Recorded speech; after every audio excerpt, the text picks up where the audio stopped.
ഇതിപ്പോൾ എത്ര ദൂരം യാത്ര ചെയ്യേണ്ടി വരും ലോക്കോ പൈലറ്റിന്? ഇപ്പോൾ കന്യാകുമാരി മുതൽ കാശ്മീർ വരെ പോകുന്ന ഒരു ട്രെയിൻ ആണെങ്കിൽ എവിടെ വെച്ച് സ്റ്റോപ്പ് ചെയ്യാം? അങ്ങനെ ഇല്ല, ഓരോരുത്തർക്കും ഒരു ബീറ്റ് ഉണ്ട്. ഇപ്പം ഞാൻ വർക്ക് ചെയ്യുന്നത് പിന്നെ പാലക്കാട് ഡിപ്പോയിലാണ്. അവിടെ ഒരു ക്രൂ ബുക്കിംഗ് ഓഫീസ് ഉണ്ട്. ക്രൂ എന്ന് പറഞ്ഞു കഴിഞ്ഞാൽ ഈ പിന്നെ ലോക്കോ പൈലറ്റും അസിസ്റ്റൻറ്റ് ലോക്കോ പൈലറ്റും ലോക്കോ പൈലറ്റ് ഷണ്ടർ എന്നൊക്കെ പറഞ്ഞിട്ടുള്ള ചില തസ്തികളുണ്ട്. അങ്ങനെ ആ റണ്ണിങ് സ്റ്റാഫിൻ്റെ ഓഫീസാണ് ക്രൂ ബുക്കിംഗ്. അത് ഇപ്പോൾ പാലക്കാട് ഡിവിഷനിൽ പാലക്കാട്ടുണ്ട്, ഷൊർണൂരുണ്ട്, കാലിക്കട്ടുണ്ട്, മംഗലാപുരത്തുണ്ട്. ഇത്ര സ്ഥലത്തേ ഉള്ളൂ. പിന്നെ ഉള്ളത് തിരുവനന്തപുരം ഡിവിഷൻ അപ്പുറത്ത്. തിരുവനന്തപുരം ഡിവിഷനിലാണ് എറണാകുളം, കൊല്ലം, അങ്ങനെ അവിടെ കിടക്കുന്നത്.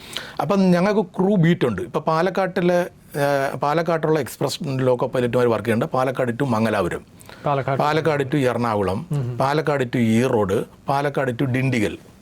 ഈ 4 സെക്ഷനാണ് ഞങ്ങൾക്ക് ഓർക്കേണ്ടത്. അപ്പം അവിടുന്ന് ഒരു വണ്ടിയും കൊണ്ട് വന്നു കഴിഞ്ഞാൽ അവർ പാലക്കാട് വന്ന് ഇറങ്ങും.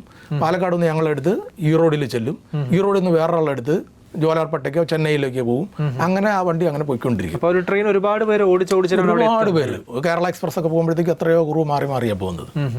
ഓക്കെ.